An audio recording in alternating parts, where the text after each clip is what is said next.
Good afternoon, Michelle, here presenting on bioethanol. Ethical mitigation option? Maybe you already hold an opinion about this. Maybe I'll challenge you. But first, some background. Liquid biofuels as mitigation options. As you can see, there's many liquid biofuel options for transport.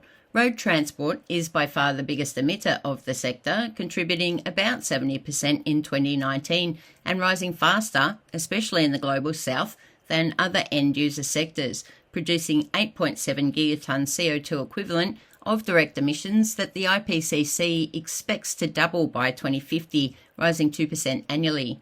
Although there's other opportunities for mitigation, like switching from cars to active transport, given this may not always be feasible, cars will be necessary sometimes. As such, to mitigate emissions from burning fossil fuels, switch to biofuels. Though, given constraints in time and space, I limit to bioethanol as the mitigation option.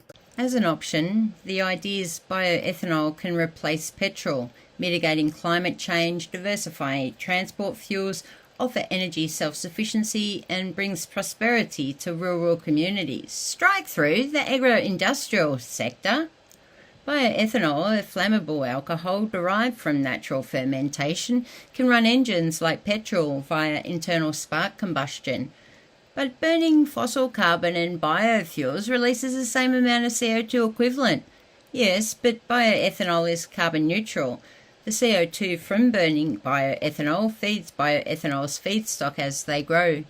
First generation biofuels, 1GBs, we extract sugarcane sucrose, wheat or corn starch, then ferment into ethanol.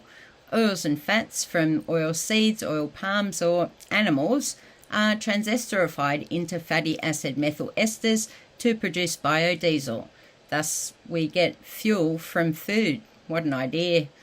2GBs, on the other hand, we derive from lignocellulosic feedstocks, generally bio-wastes or grown particularly for bioenergy like switchgrass and energy cane.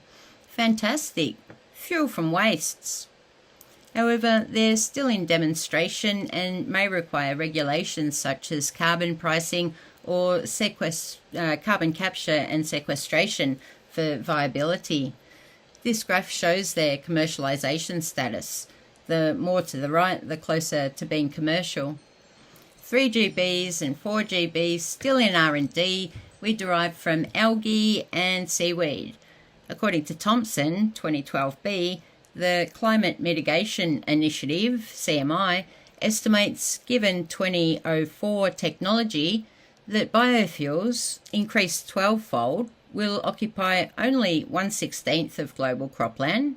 They're imagined to be one of 8 wedges. Technically feasible, they'll reduce 1 billion tonnes of emissions each by 2060. Biofuels have a great trajectory. Rationales for developing new technology generally follow an equation of 1, it provides benefit, plus 2, causes no morally significant harm.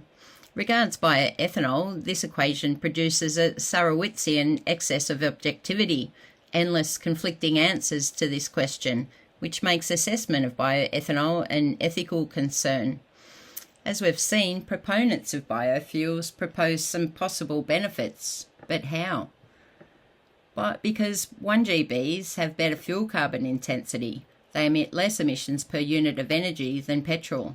Sugarcane, 80% less, and corn between 20 and 40% less. As can be seen in the table, 1GBs are more effective than 2GBs. Conversion is more efficient.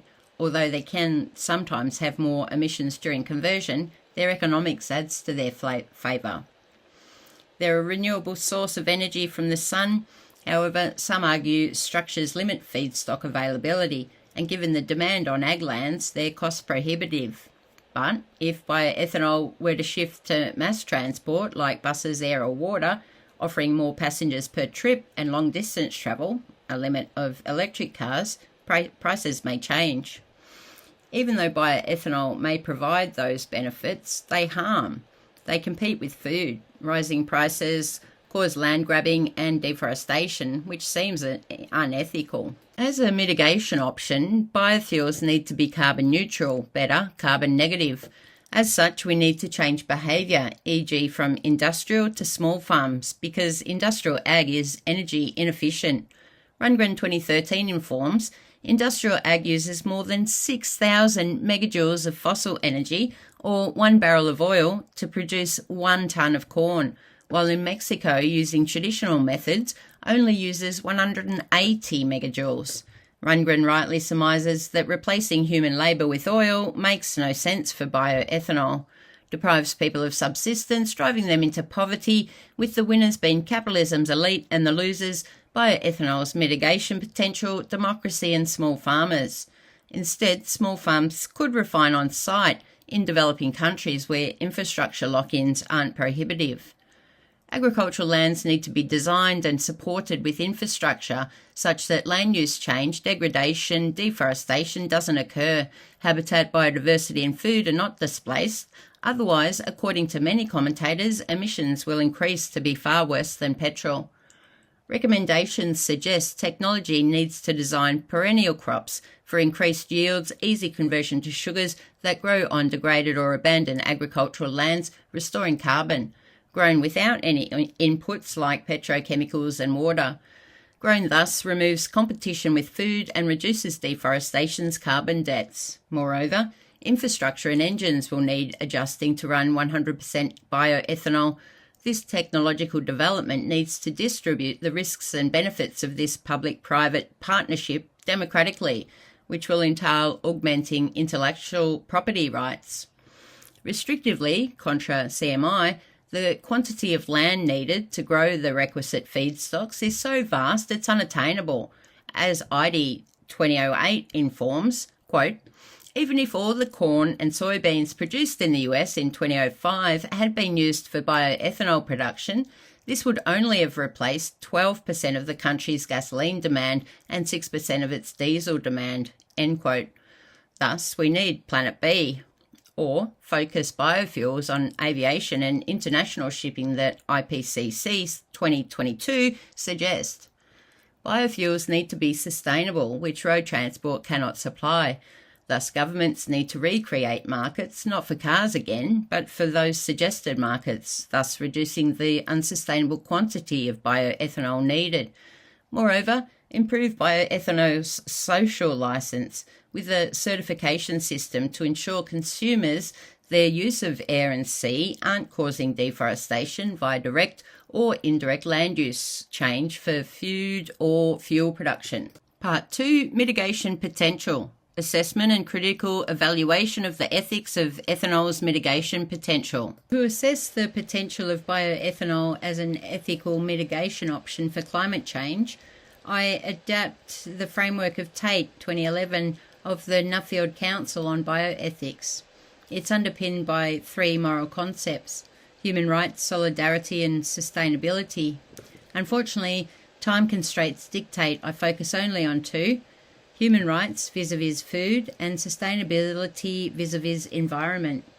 These 2 concepts are essential principles for climate change mitigation because if we had neither, we'd have no need to mitigate.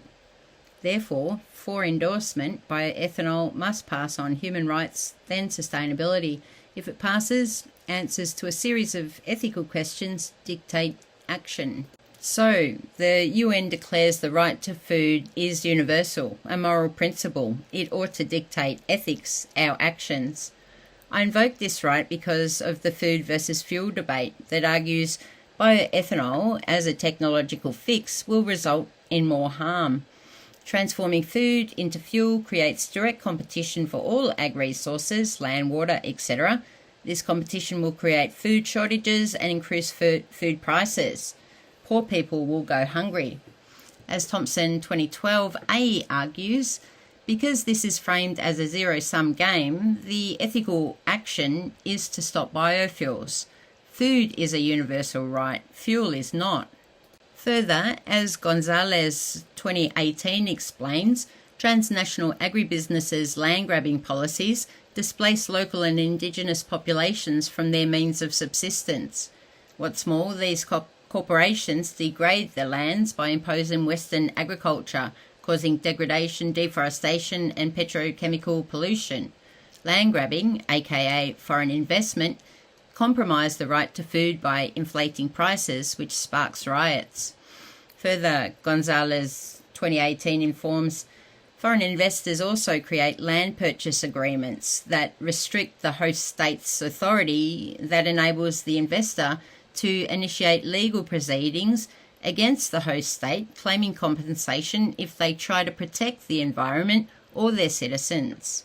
Bioethanol's colonisation of the global south. What's more, the argument of the food versus fuel debate is true, but only simplistically. It relies on a false dichotomy of food or profitable fuel. 3 arguments for this contention. 1. Food crops have multiple markets, not always food. Non-food commodities compete with food too. And choice of crop is more than a simple economic equation.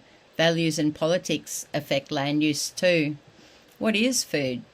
The imagery surrounding the debate often depicts whole sweet corn, other whole foods, and bread, which is far from how we use corn. It's used in highly processed foods, luxury foods, as a high fructose sweetener. 3. Like crops, agricultural lands have multiple uses, amenity, habitat, etc. Some authors argue the fuel versus food debate doesn't acknowledge the complexity of the situation. Further, this debate's foundation, bioethanol causes the price of food to rise, is an economic argument that doesn't entail the ethical judgment that it should be ceased. It's more complex. There's 3 other problems with it. Thompson 2012A highlights 1, its implicit moral judgment, the global north's indifference to the poor. For example, if woody plants, 2GBs, can be transformed into digestible feedstocks for bioethanol fermentation, then they're digestible by humans too, thus food. 2.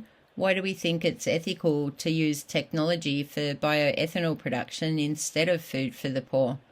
It's not just bioethanol though. Anything the wealthy do other than contribute all they have to help feed the poor is ethical neglect for their right to food. See Peter Singer. And 3, most food insecure are food producers themselves, so increases in food prices will benefit them. Sen, 1983, who works on poverty and famine, argues famines are not caused by food shortages but by access. Access expressed as entitlements are 3. 1, production, 2, income, and 3, charity. Entitlements 2 and 3 may be negatively affected by prices, although for entitlement 3, awareness may increase donations. However, 80% of the world's poor are 1, producers of food, such they may be affected positively by higher prices, other things being equal, e.g. secure land tenure, their produce is sufficient to supply or supplement. The argument that bioethanol necessitates hunger is simplistic, a prima facie argument that is ultimately not true. However, now an ethical dilemma arises. Food price rises increase 80% of the poor's access to food. So do we increase prices for the 80% or do we lower prices for the 20% income-dependent poor? Utilitarian ethics of distributive justice may solve this dilemma, the greater happiness for the greater number. So higher priced food is better, so increase bioethanol. However, Kant's ethics of dignity elucidates people ought not be used for someone else's ends, which the producers would be doing to the income-based poor. But the reverse is also true. If bioethanol was held back, it would be at the expense of the producers. This conundrum suggests we consider bioethanol's effects on the environment, as this affects all people, but again not equally. However, to answer at this stage the equation of benefit plus no morally significant harm for new technology, arguably it's a yes to benefit if implemented as suggested, but presently morally significant harm? I'm not sure. Unfortunately though, again due to constraints of time and space, this question will be addressed elsewhere with sustainability considerations. reference list page 1, reference list page 2, reference list page 3. Thanks for watching.